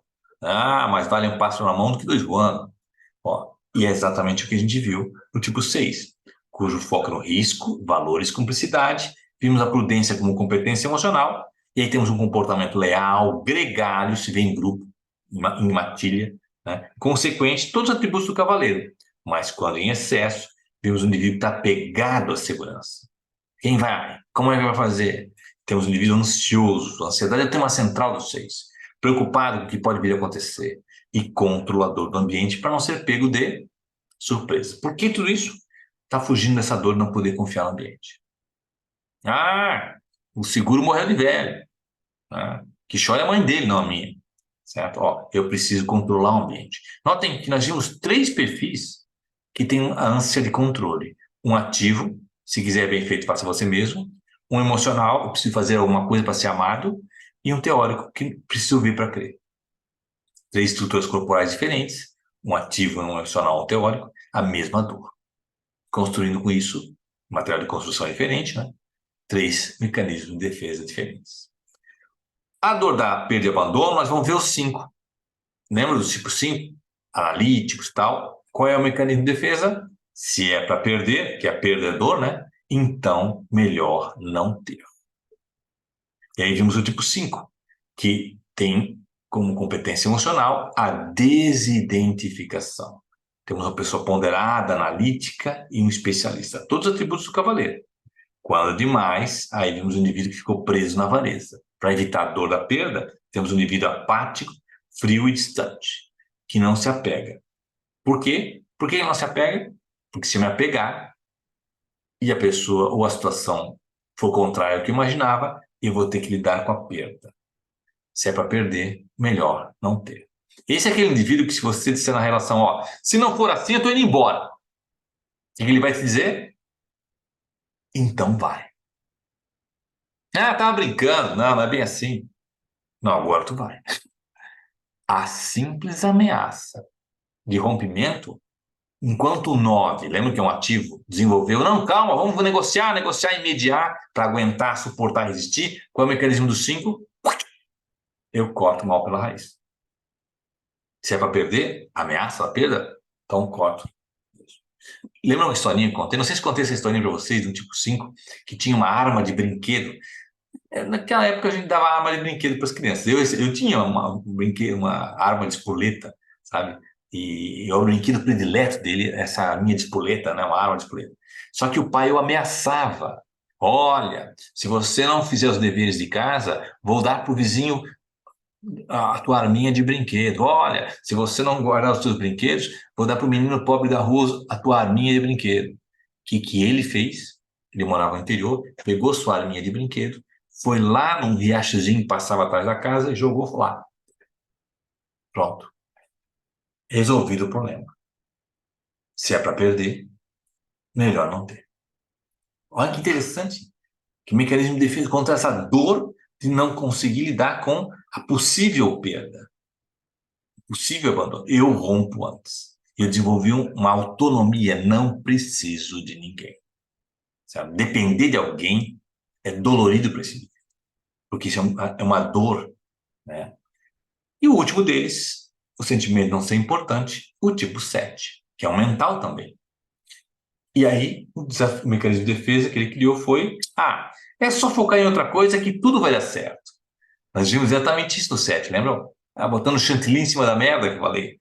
O mecanismo de defesa desse é focado na competência emocional da curiosidade. Temos um indivíduo que é otimista, a habilidade em improvisar e um bom humor. Tudo sempre acaba bem. Se não está bem é porque não acabou ainda. E que em excesso vira gula. E temos um argumentador compulsivo. Não para de argumentar. Inconsequente e instável. É o cavalo paraguaio, só tem arrancada. Por quê? Porque isso é exatamente o que ele desenvolveu para não ter que lidar com a dor não ser importante. Morreu fulano de tal. Foi dessa para melhor. Entende? Por que eu não quero entrar em contato com meus sentimentos? Porque eu entrei em contato com a minha dor. O sentimento não ser importante. E eu aprendi a fugir da dor não dando importância, brincando com ela, colorindo com as minhas ideias, colorindo, é só focar em outra coisa. Eu me lembro de um amigo que tem esse perfil, tipo 7, da curiosidade gula, e ele dizendo que na infância o pai chegava bêbado e a mãe deitava ele. E os dois brigavam. E era quase toda sexta-feira, quinta, sexta-feira, quando ele chegava mamado, o pau comia e eles quebravam tudo dentro de casa. E ele estava no andar de cima, uma casa de madeira, escutando tudo aquilo. E ele aprendeu a fazer o quê? Enquanto o pau comia no andar de terra, lá de baixo, ele e o irmãozinho brincavam com alguma coisa, inventavam uma coisa para brincar, para focar em outra coisa, não focar na tensão emocional que eles estavam tendo que lidar. Está entendendo? Então eu desenvolvi um mecanismo de defesa hábil em fugir da dor emocional. Né? Porta da esquerda, porta da direita. Eu não vou ficar aqui tensionando. Não, chantilly em cima da merda. Né? Uma porta se fechou, outra se abriu. E aí eu aprendi a improvisar, a lidar com as coisas. Então, o que a gente tem aqui, gente, são 9 diferentes mecanismos de defesa. Mas estão todos eles fugindo ou da dor da traição, 1, 2 e 6, um ativo, um emocional e um mental, ou fugindo da dor da perda e abandono, o 9, o 4 e o 5, um ativo, um emocional, um teórico, ou fugindo da dor de não ser importante, um ativo, um emocional, um teórico. Agora tem uma coisa, todos nós estamos fugindo dessa dor, com maior ou menor intensidade. Lembra do exemplo que eu dei do indivíduo que nasceu, e aí a mãe ficou no hospital mais 3 meses, ele ficou na casa da avó, a mãe foi para casa, ficou mais 3 meses de cama, ele só voltou 6 meses depois. A perda e abandono dele é muito mais intensa do que alguém que no segundo ano de vida nasceu o irmãozinho mais novo e teve que dividir a atenção com o irmão mais novo. Faz sentido? O primeiro exemplo foi uma ruptura brusca de 6 meses. O segundo exemplo, não. Ele teve contato. Estava com a mãe, só que nasceu o segundo irmão e ele teve que dividir a atenção. Ele não perdeu totalmente, estou entendendo? Isso mostra que algumas pessoas, a gente vê assim, não tem pessoas que a gente vê assim, foram de tal, é tipo tal de carteirinha. Não tem pessoas que a gente vê assim, esse cara parece igual aquela descrição que o Márcio fez. Quem são essas pessoas? normalmente são pessoas cujo mecanismo de defesa é mais intenso. E por que o mecanismo de defesa é mais intenso? Porque elas são mais imaturas? Porque o que aconteceu na primeira infância, que gerou esse mecanismo de defesa, foi mais intenso. A gente começa a entender isso, a gente começa a ter um pouco mais de compaixão com essas pessoas. Está entendendo? Ninguém desenvolve um mecanismo de defesa forte, intenso. Ninguém é um tipo tal de carteirinha à toa. Se a pessoa está muito apegada ao seu tipo no Enneagrama, ela está porque é o que sobrou para ela, enquanto mecanismo de defesa. Claro, o que deu barato a gente conhecer o nosso tipo do Enneagrama? Eu reconhecer isso não sou eu. Esse é o meu mecanismo de defesa. Senão eu começo a ficar patinando, ó, sabe? Nessa dor infantil. Hoje eu sou adulto. Hoje eu posso buscar minhas próprias soluções. O cérebro do infante não tinha esse nível de autonomia. A dor continua lá.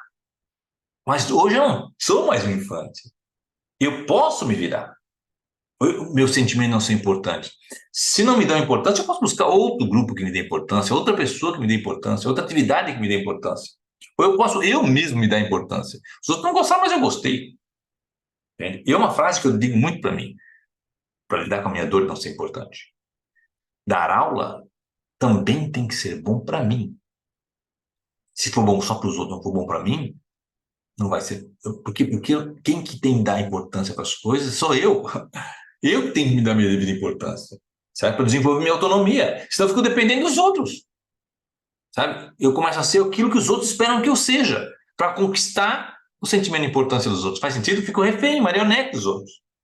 Tá? Então, conhecer o nosso tipo de Enneagrama é muito útil nesse sentido. Conhecer o tipo de Enneagrama dos outros é muito útil para entender aonde o calo aperta. No relacionamento conjugal, gente, é uma chave, hein? Relacionamento conjugal, você entender qual é o perfil do outro, é entender qual é a dor do outro. Eu te imagino o seguinte, eu sou um tipo 3, sentimento de não ser importância. Minha esposa é um tipo 2, a dor é traição, lembra? Quem tu acha que sofre mais quando ouve uma mentira? Tá entendendo?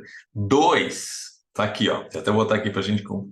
2, 6 e 1, cara, sofrem com a mentira. 3, eu, 8 e 7, nem é esse o problema principal. Nem o 9, 4, 5, claro, ninguém gosta de mentira. Mas olha só, estava um empresário tipo 8, olha, eu contei essa história para vocês. Um empresário tipo 8 dizendo assim, pô, Márcio, o cara tem uma empresa de vigilância, de serviços, tem cerca de 3 mil colaboradores. Empresa grande. E ele dizendo assim, cara, nosso advogado aqui na empresa, meu advogado, pegaram ele roubando na empresa. Ficou chato, cara. Teve que demitir ele. Mas, rapaz, bom, se ninguém tivesse sabido, eu pegava, dava uma bronca nele, né? E não tinha demitido ele, mas ficou todo mundo sabendo. Ele namorou com a gerente financeira, deu nisso, cara. Passou a mão no caixa da empresa. Mas estou contratando ele por fora, para fazer um freelance para mim. Tá entendendo? O cara roubou dele e não pegou. Não tem sofrimento. Tá entendendo? Não, o cara tá com muita ambição, mas é um rapaz bom. E não é bonzinho esse cara, entende? É que não sofreu. Se fosse um tipo 1, fosse um tipo 2 ou um tipo 6, pregava na cruz em praça pública. Tá entendendo? Por quê? Porque ia bater na ferida da dor não ser importante. Eu estou falando isso nesse primeiro encontro para desenvolver em vocês, desencadear em vocês esse processo de compaixão. É fácil ter compaixão com quem tem a mesma dor que a gente tem. Não é? Puxa, a pessoa foi traída, puxa, a pessoa foi abandonada, puxa, não deram a devida importância para a pessoa. E você tem essa mesma dor, você se compadece porque você tem essa dor. Agora, o que nós temos que desenvolver, até porque o tema desse módulo é trabalhar com pessoas, é compaixão com a dor que não é nossa. Se eu sou um 9, eu não tenho a dor da traição, a dor de não ser importante. Isso não é o tema principal. Entende? O 9 não quer nem ser o primeiro nem o último, não é verdade? Né? O Pavel e o Valmir. Não sei se é o cara ser o primeiro lugar, não, nem o primeiro nem o último, entende? Não tem assim, mas, pô, eles privilegiaram primeiro o Valdeci ou o Matheus. Pô, Bom, vai chegar a minha vez. Né? Eu não estou aí com tanta sede ao pote. Entende? Não vou ficar brigando. Entende? Então, a dor de não ser importante não pegou. Não é uma dor. Mas para um tipo 3, um 7, 8, pá. Ser deixado, ser esquecido, pá. Ele é a dor maior. Então, a gente percebe que muitos nossos conflitos nos relacionamentos, que sem querer, com a melhor das boas intenções, a gente fia o dedo na dor do outro. Entende? Porque não dói na gente. Né? Eu sou um tipo 3, né? A dor é não ser importante. Acabo dizendo para um tipo 1, um tipo 2, um 6, a dor, a traição, digo, para com isso, cara, confia, tenha fé, tudo vai dar certo. Tu acha que funciona? Ficou pior do que antes. Agora que eles não confiam mesmo. Entende? Então, lidar com as pessoas, gente, é lidar com as dores das pessoas. Não dá para tirar assim, esse é o problema da pessoa, ele tem que resolver lá fora. Não, ela vem com isso para dentro.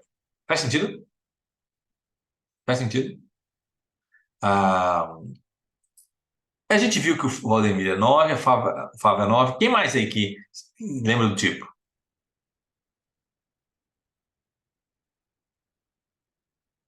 Cláudia, Matheus, Michel, Márcio.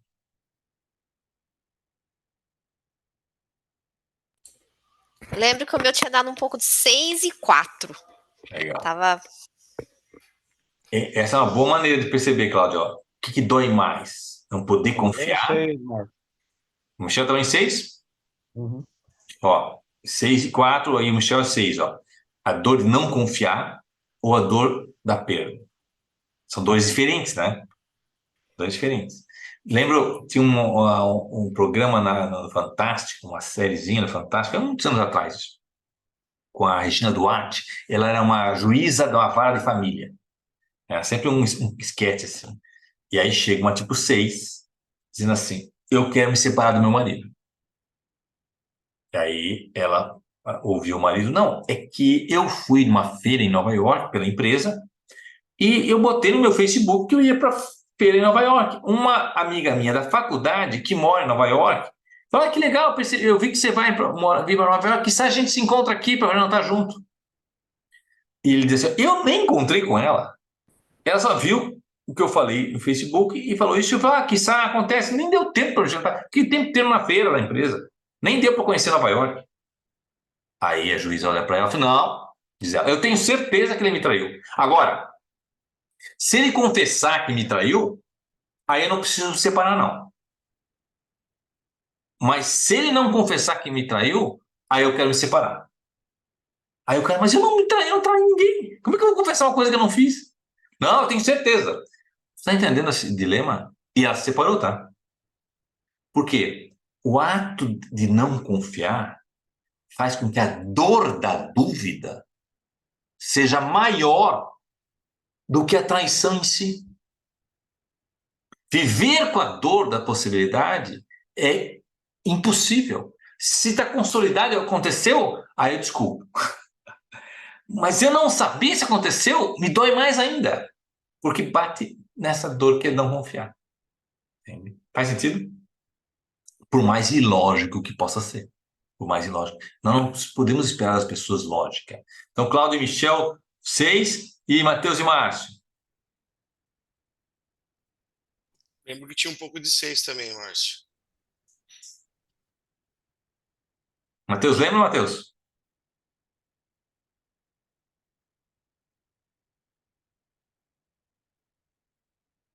Matheus?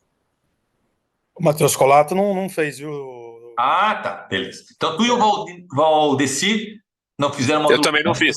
Não fiz. Beleza. Não, também não.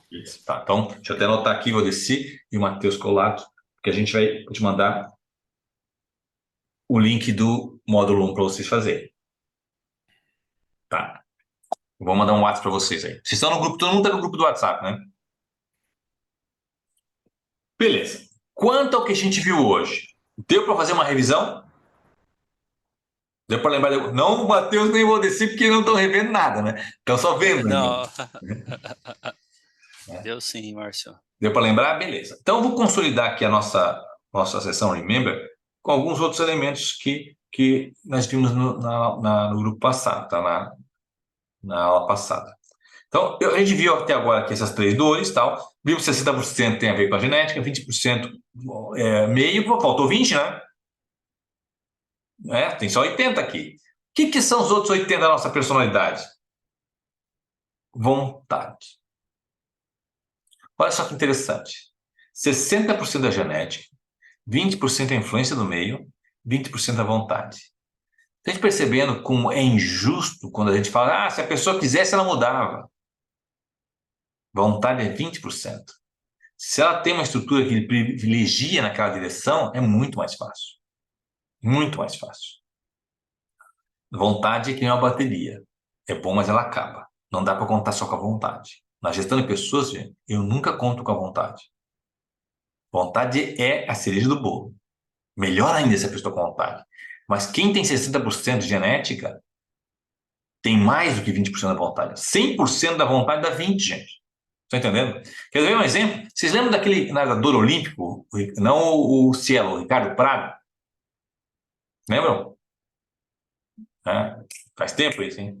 Ele, numa entrevista, relatou, o cara é medalhista olímpico, medalha de ouro na natação, hein? Que, de fato, ele nunca gostou muito de nadar. Mas como ele fazia bem, ele continuou. Estão entendendo? Olha aí, ó, se eu tenho uma predisposição genética, uma influência do meio, ela supera a minha falta de vontade. 100% de vontade não resolve a parada. Eu prefiro ter alguém que tem potencial e a vontade a gente se desperta nele, do que não tem potencial, mas está com vontade. Só a vontade não resolve. É o burro motivado. Não resolve. Tá? Então, deixa eu ver se nós temos algo. Tem mais alguma coisa para aproveitar. No nível de consciência a gente vai ver. Só para completar ainda nossos minutos finais, nós terminamos o curso passado falando de algo que a gente vai começar na aula que vem, tá? Daqueles 3 níveis de consciência, lembram? Eu falei para vocês de 3 níveis de consciência com o objetivo de ampliar a consciência. O primeiro nível é o nível de identificação. Total identificação com o externo e mínimo livre-arbítrio. Nessa relação, o cavalo é quem dirige o cavaleiro. O tipo do enagrama é quem dirige o indivíduo. O que é identificação com o externo? O outro me deprimiu. O trânsito me irrita. A empresa me deixou mal na situação. O externo é o responsável pelas minhas emoções. Consequentemente, minha capacidade de mudar o externo é baixa, meu livre-arbítrio é baixo. Quando eu começo a reconhecer minhas emoções, eu entro no nível de reconhecimento. Eu percebo que, eu me irrito com o trânsito, não é o trânsito que me irrita. Eu criei expectativas que não foram satisfeitas com a empresa. Eu sou conivente com o processo. Aí eu começo a brigar com o meu cavalo. No terceiro nível, a gente chama o nível de gestor consciente, onde há maior domínio do interno, das minhas emoções. Independente do externo, onde o cavaleiro é quem dirige o cavalo. Ou seja, não é que eu não sinta raiva, não sinta medo, sinto tudo. Mas eu sei que o que eu sinto é problema meu. Não é o trânsito que me irrita, sou eu que me irritei com o trânsito. Não é o outro que me decepcionou, foi eu que criei expectativas desalinhadas com a realidade. Estão entendendo? Eu começo a ser responsável por 100% das minhas emoções. Esse é o nível de gestor consciente. Porque se estou no nível de identificação, eu quero mudar o externo. Se o Maldeci tivesse a parte dele. Se o Fábio tivesse... eu estou responsabilizando os outros pelas minhas frustrações. Se o trânsito fosse outro, eu não estava irritado. O trânsito é que, se o trânsito mudasse, eu não estava. Esse é o nível de identificação. Esse cara quer mudar o externo. Entende? Aqui a gente começa a lutar com essa perspectiva e aqui eu estou mais consciente. Nas próximas aulas, a gente vai avançar exatamente nesse quadro. Tá? A gente vai avançar entendendo o seguinte. O nível de identificação, gente, não é outra coisa senão um mindset fixo.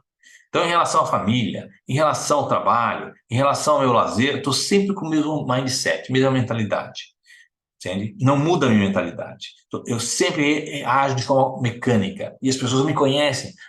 Se fizer tal coisa, a pessoa vai agir dessa maneira. Mecânico e automático.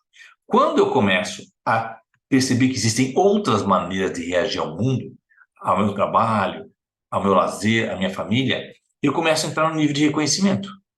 Eu reconheço que existem outras maneiras. Não consigo lidar ainda, certo? Mas reconheço.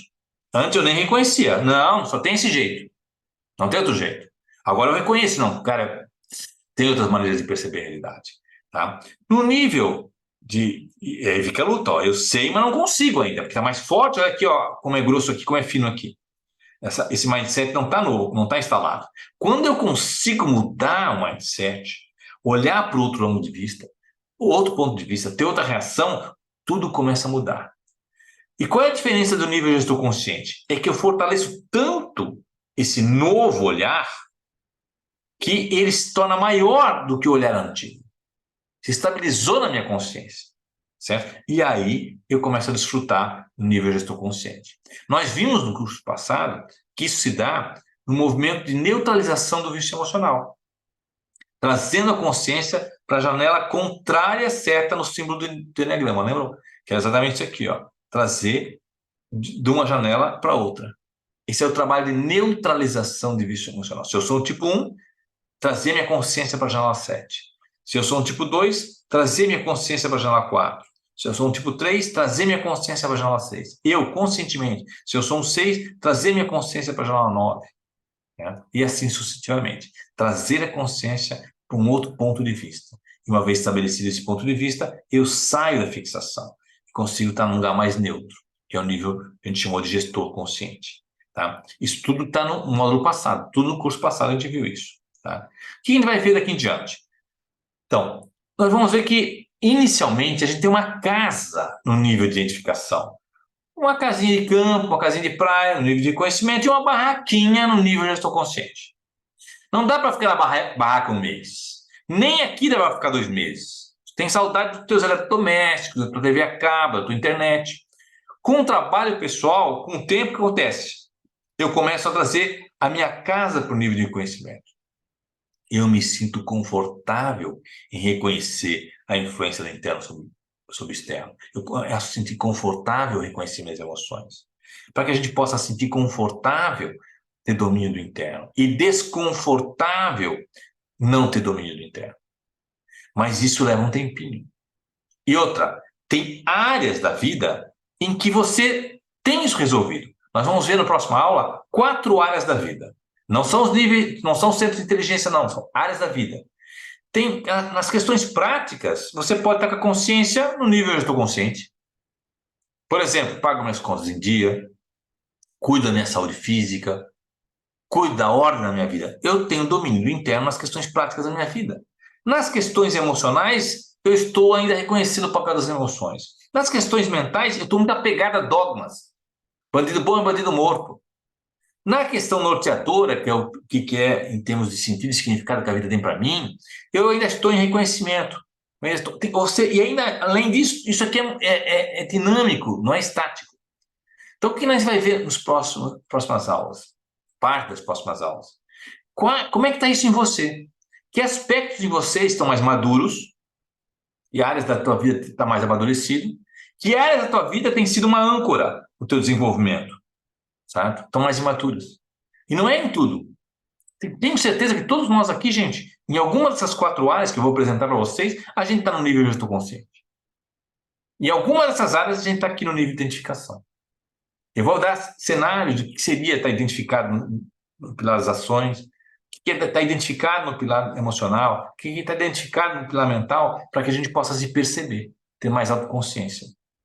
E assim perceber o que seria aquilo que está impedindo o meu desenvolvimento, a minha evolução, né? A capacidade de ser um ser humano mais pleno, né? Com mais capacidade de ter domínio do interno.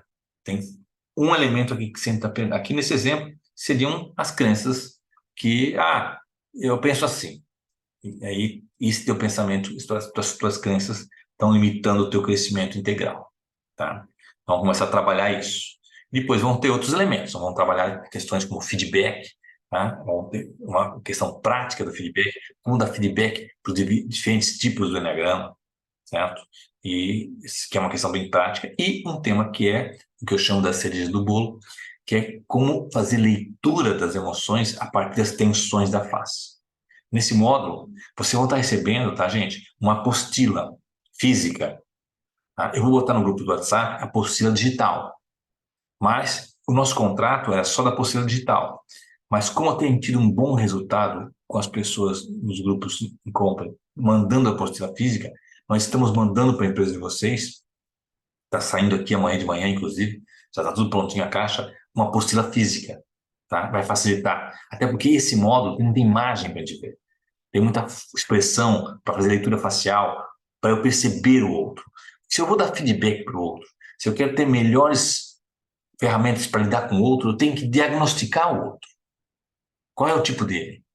Qual é a emoção principal? E se eu ficar só no comportamento, o comportamento é muito pouco. Tá?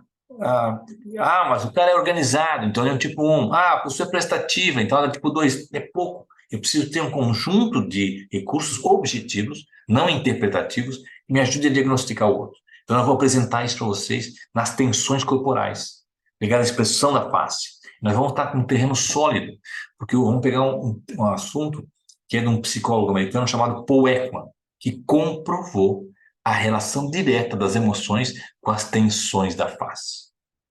Expressões das emoções. Sabe? Você já viu alguém com raiva, boca mole? Cara, tô com uma raiva. Eu sou assim, cara. Comigo, escreveu, não leu, pau comeu. Eu fico, é assim.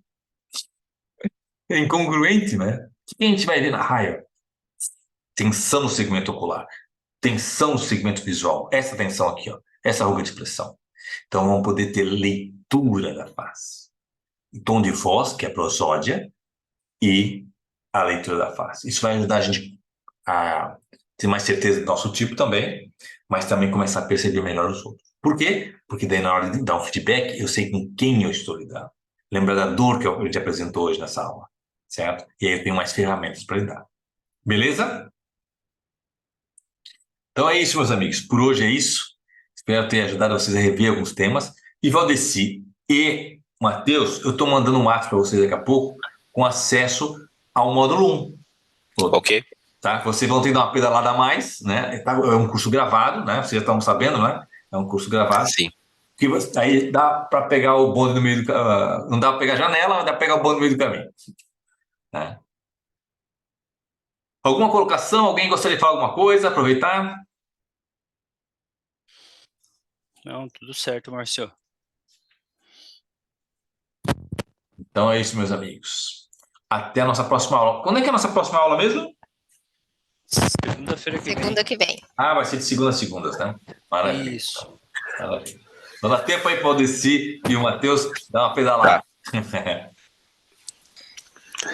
Essa aula está gravada, eu estou subindo no ambiente de AD e também vou mandar para todos nós aqui a gravação dessa aula no nosso ambiente de AD.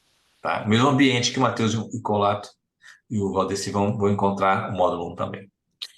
Até semana que vem. Uma ótima semana para todos nós. Valeu, Marcelo. Até. Obrigado. Mais.